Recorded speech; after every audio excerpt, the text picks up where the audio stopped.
How to fix apps keep crashing on your iPhone. So whether you're having issues with a specific app or just apps keep crashing in general, I'm going to show you a few ways on how to go and solve this issue.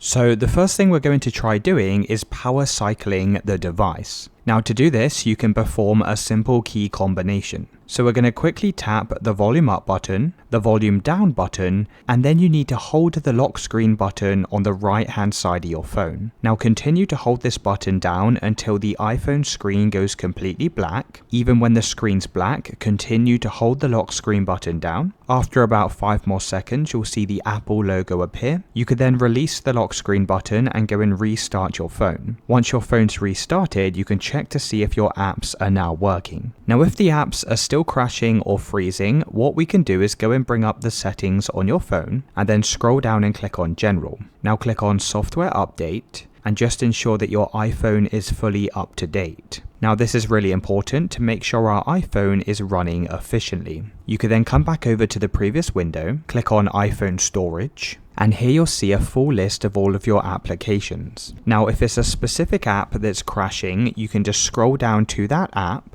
and go and select the app from the list. You could then press Offload App and click on the Offload button. Wait around 5 seconds and then you can click Reinstall App. Once it's finished reinstalling, you can try opening it up, and that should have now solved any crashing issues.